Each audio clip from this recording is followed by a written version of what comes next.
जी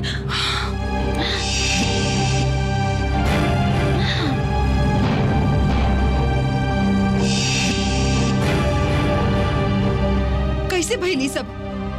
विपिन भैया आपके हाथ न जरल ना? ना भौजी कुछ ना भइल। आग पकड़े से पहले ही हम बुझा देली। तू जा रसोई में जाके ठंडा पानी डाल और दवाई लगावा जा।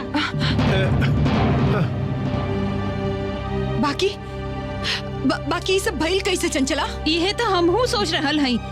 आभा बिटिया यदि कमरा में रहती तो का होखत बोली? चुप प्लीज चुप रहा। रीना प्लीज शांत हो जा। भगवान के आशीर्वाद है हम तो रसोई घर में ही रही। हुआ से आपके बुलावे आवत रही, आके देख ली तो धू धू आग लग गई है। बाकी आग लागल कैसे? ऐसा आग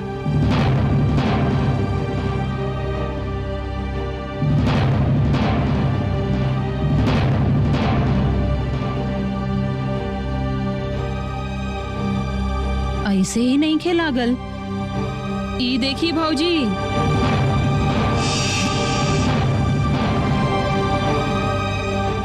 दिया ई तो अन्नपूर्णा के है।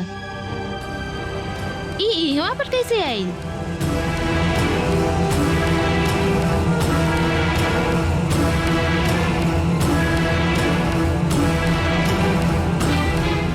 अन्नपूर्णा की दिया।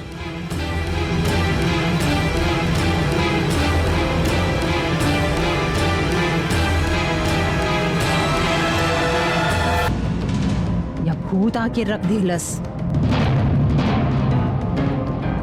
वो नालायक लड़की, हाँ ये ऊ अपशकुनी लड़की के ही काम है। इसे पुहे कहले हई। फालतू के बात मत करो चंचला। बेकार के बात कहे के बजाय आपन काम ठीक से करा। ये सब साफ करा।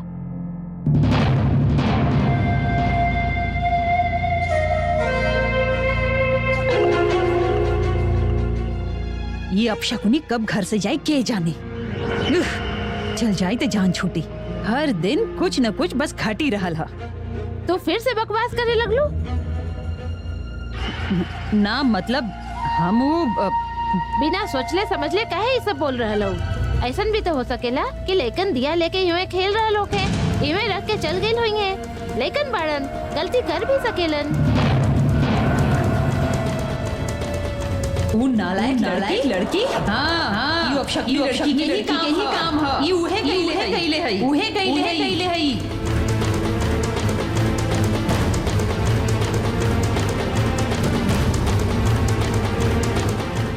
दीदी अचानक ऐसे गुमसुम काहे हो गई? थोड़ी का सा देरी हो जाए तो पता ना का होकर कोनो बड़ा दुर्घटना हो जाए तो। मम्मी जैसे जैसे कहली है हम बिल्कुल वैसे नहीं कहली। हम ओकरा संगे पहले दोस्ती कहली, फिर कहली कि चल बाहर चल के खेलल जाए।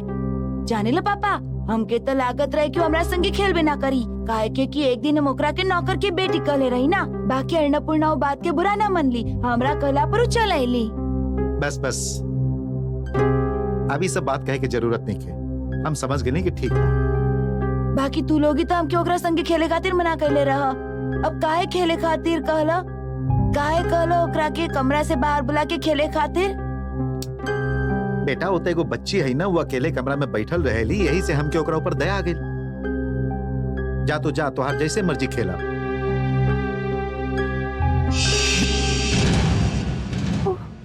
कितना बड़का साड़ी हो।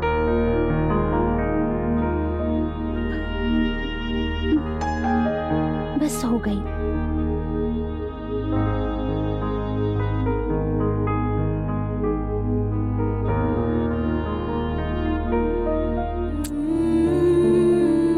जब तक माई लौट के ना आवेली तब तक ई साड़ी और दिया माई के याद दियावत रही। तो यहाँ पर टंगाइल रहा और दिया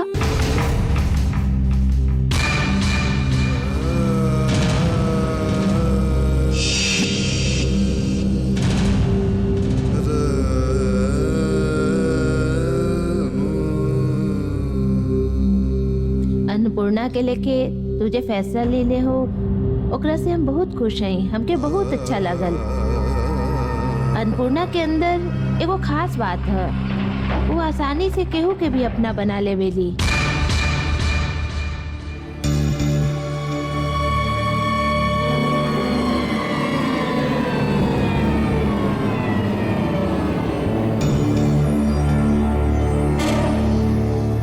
सा देरी हो जाए तो पता ना का होगा, कोनो बड़ा दुर्घटना हो जाए तो। आभा बिटिया यदि कमरा में रहती तो कितना बड़ा दुर्घटना हो जाई। अन्नपूर्णा के कमरा के दिया एहुआ कैसे आ गई?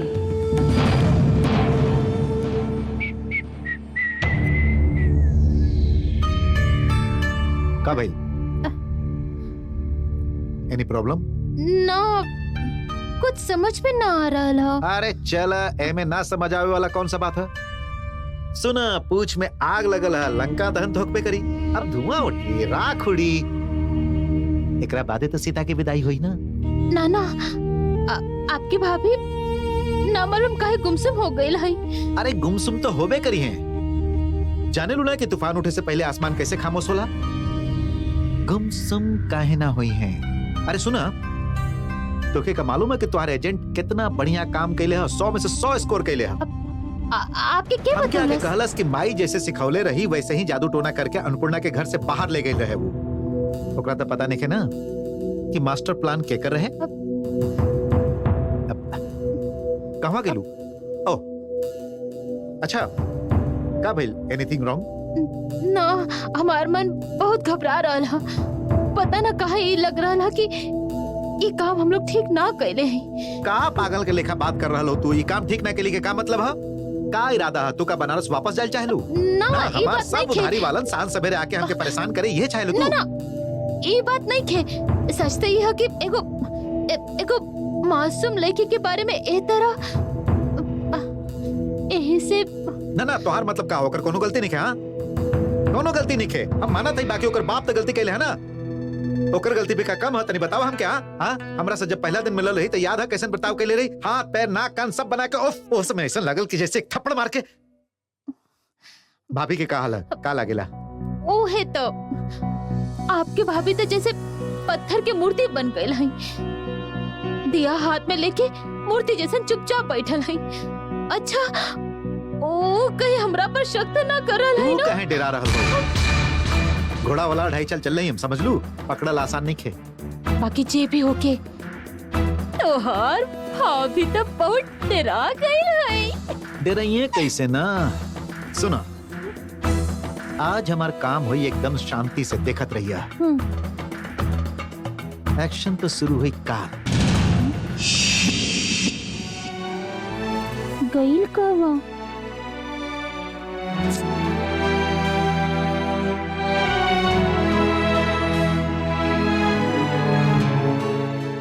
बिलाई ले गईल का?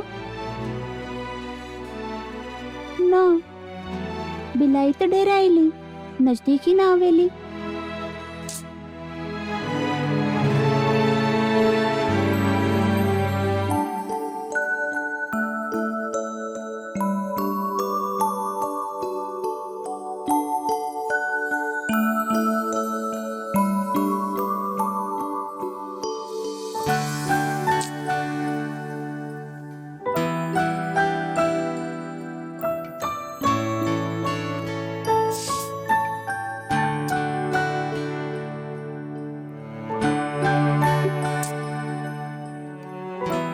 गईल कहवा?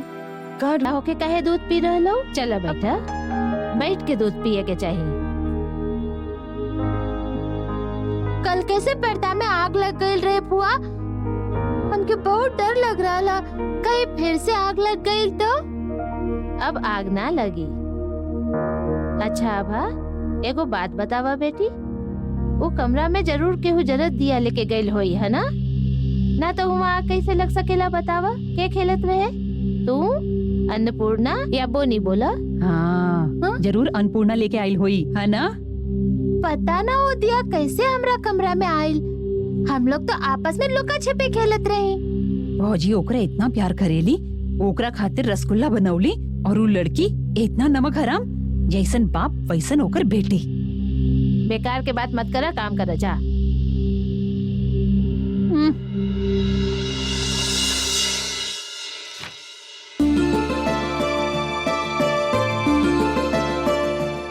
अरे जयश्री, तू आ गई लू? आभा जल्दी खत्म करा, मिस आ गई ना? चला। Very very good morning miss. तो भी गुड मॉर्निंग। आप जो होमवर्क हमके देले रही हम सब कर दे। Very good. चलो जयश्री बैठल जाए। अब बतावा बैठा, पहाड़ पर छुट्टी कैसे बीतल? बहुत सुंदर दृश्य रहे। टाइगर हिल से कंचनजंगा इतना सुंदर देखात रहे जैसे कि चांदी के मंदिर होके। बहुत सा फोटो खींच ले आपके दिखाई। अच्छा ठीक है। हम लोग के तो नसीब ही फूटल ह। दिन भर खाली काम और काम, कौनो छुट्टी नहीं खे। हम लोग की छुट्टी 1-2 दिन की ना होला चंचला दीदी, गर्मी के छुट्टी पूरा 1 महीना के होकेला। हम सब जाने ली, हम खाली अफसोस करत हई कि बचपन में पढ़ाई लिखाई ठीक से काहे न कईली। चला आभा, हमके इनका दुख और ना बढ़ावे के है। चलो हम लोग पढ़ाई लिखाई कर जाए।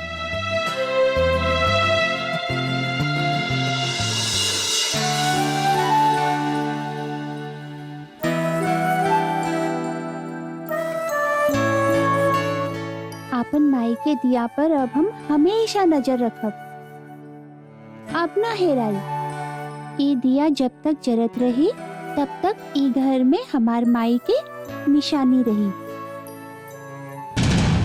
और ना बड़की माई, तो एकरा आभा के कमरा में काहे ले गल रहू? हम ना तो तब फिर ये वहाँ गल कैसे? तो आके छोड़ के कमरा के सामान के भला हाथ के लगाई। बोला काहे ले गल रहू? ना बड़की माई, माई की याद के हम कभी यहाँ से ना हटाई। फिर तो माई कभी हमरा पास लौट के ही ना आई।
नदी बहेली कहत रहेली, आपन पथ पर चलत जा, आगे आगे बढ़त जा।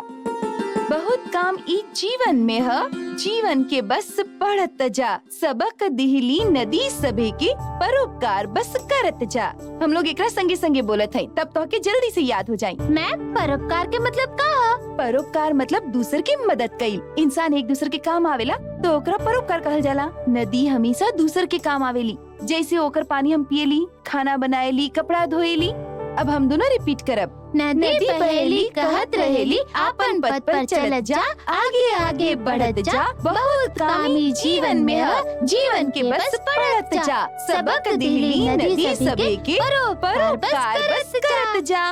कह रे, इतना सब हो गईला के बाद भी तू फिर से यहाँ आ गईली? चल जो यहाँ से जो। ई ले ही चाय। तो जाने लो ये कविता? जाने की जरूरत नहीं के, बहुत हो गई, समझ लू। ऐ चल चल यहाँ से। ई का अच्छा लग रहा है, इसे सुन रहा है तो ओकरा डांट काहे रहा? आपके नहीं के पता, बहुत दिन के बाद आप यहाँ पढ़ावे आयल है ना, ए बीच में बहुत कुछ घटना घट गई है, समझ ली आप। ऐ चल चल यहाँ से। हमके थोड़ी का देरी रहे देना ना तो के रहे की जरूरत नहीं के, फिर से कौन हादसा हो जाये, कौन जाने का होई। चला यहाँ से, चला।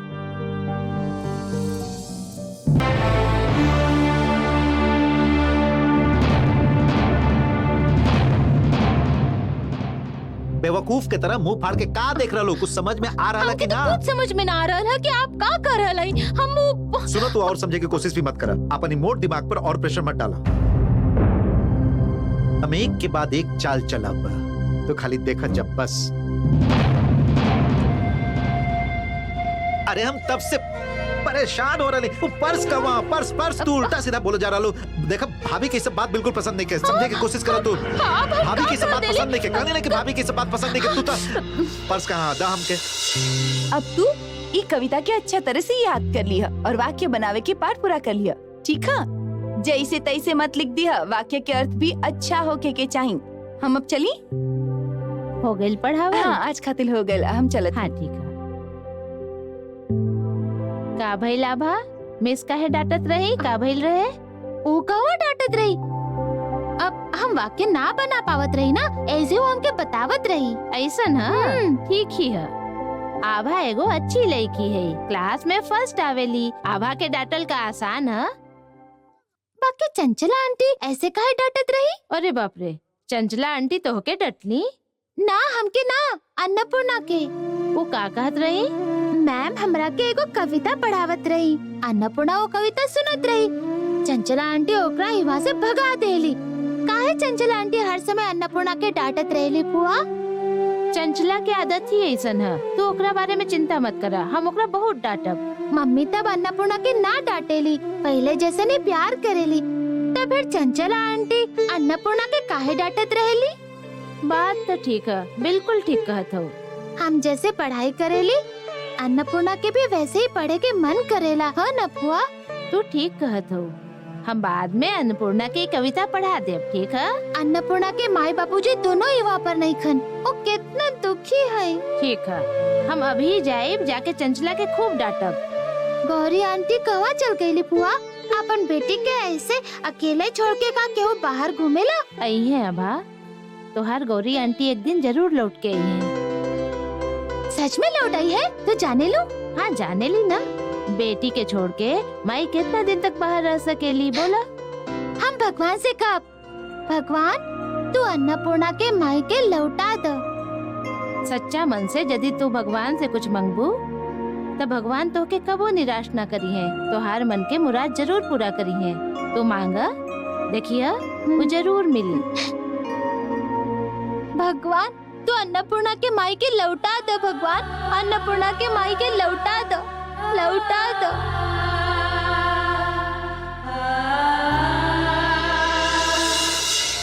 फिर से तू वह बात कर रहा हो ना, कहिया मत। तू यह देख ले हो कि वो ड्राइवर की बेटी ही आभा के कमरा के पर्दा में आग लगौले है। कि तू केहू से मत कहिया। अजीब बात है, सब कुछ जान के भी हम केहू से ना कही। ना जरूरत पड़े तो सब तू हमके बताइया। तू बाहर के केहू से कुछ मत कहिया, काहे कि ओकरा से भाभी के बहुत तकलीफ हुई ना, जाने लू ना। का अजीब बात कर रहा है? उनकर बेटी के इतना बड़ा सर्वनाश हो सकत रहे, ये जान के भी दीदी ये सब बात मान ली है। हाँ मान ली है, माने के ही पड़ी, काहे कि वो लड़की के बड़का भैया बहुत प्यार करेला ना। तो फिर हम कर भी कर सकेली।